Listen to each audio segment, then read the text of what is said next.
Hi all welcome back to Megha's vlogs. അപ്പോൾ ഇന്നാണ് എനിക്ക് വയനാട്ടിലോട്ട് തിരിച്ചു പോകേണ്ടത്. അപ്പോൾ ഞാൻ വെച്ച് വെറുതെ വീട്ടിലിരിക്കാതെ ജസ്റ്റ് നമ്മൾ പണ്ടത്തെ ഫ്രണ്ട്സിനെയൊക്കെ ഒന്ന് പോയി കണ്ട്. അപ്പോൾ ആകെ രണ്ടുപേരെ ഉള്ളായിരുന്നു നാട്ടിൽ. അപ്പോൾ അവരെ കാണാനായിട്ട് ഞാൻ രാവിലെ ഇറങ്ങിയാണ്. ആദ്യം കണ്ടത് മറിയ ആൻഡ് ഇതാണ് ജാനകി. ഇവർ രണ്ടുപേരും എനിക്ക് 10th തൊട്ടുള്ള ഫ്രണ്ട്സാണ്. മറിയായിട്ട് ഭയങ്കര കൂട്ടാട്ടോ ഞാൻ. അങ്ങനെ ഞങ്ങൾ കുറേ നാൾക്ക് ശേഷം ഞങ്ങൾ മീറ്റ് ചെയ്താൽ ഇവരൊക്കെ ഭയങ്കര ജോലിക്കാരാണ്. ഒരാൾ ടീച്ചറാണ് ആൻഡ് ജാനകി ലോ പ്രാക്ടീസ് ചെയ്യുന്നുണ്ട്. അപ്പോൾ ഒരുപാട് നാൾക്ക് ശേഷം കുറേ സംസാരിച്ചു. പണ്ടത്തെ ടീച്ചേഴ്സിനെ പറ്റിയിട്ടും ഫ്രണ്ട്സിനെ പറ്റിയിട്ടും ഒക്കെ ഒരുപാട് സംസാരിച്ചു. അപ്പോൾ ഈ വെക്കേഷനൊക്കെ വരുമ്പോൾ ഇതാണല്ലോ അതിൻ്റെ ഒരു ത്രില്ല്, നമ്മൾ പഴയ ഫ്രണ്ട്സിനെയൊക്കെ മീറ്റ് ചെയ്യാൻ പറ്റുന്നൊരു അടിപൊളി സമയം.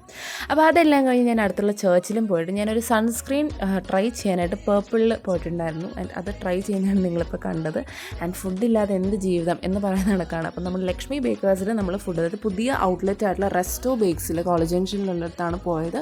And to be very frank അടിപൊളി സ്ഥലമാണ്. ഈ ചിക്കൻ ബിരിയാണി എന്തായാലും ഒരു മസ്റ്റ് ട്രൈ ആട്ടോ. കഴിച്ചിട്ടില്ലാത്തവർ എന്തായാലും പോയി ട്രൈ ചെയ്യുക. ആൻഡ് ലോഡഡ് ഫ്രൈസ് ഒരു ആവറേജ് അത്രേ തോന്നിയുള്ളൂ. And that's all. ബൈ.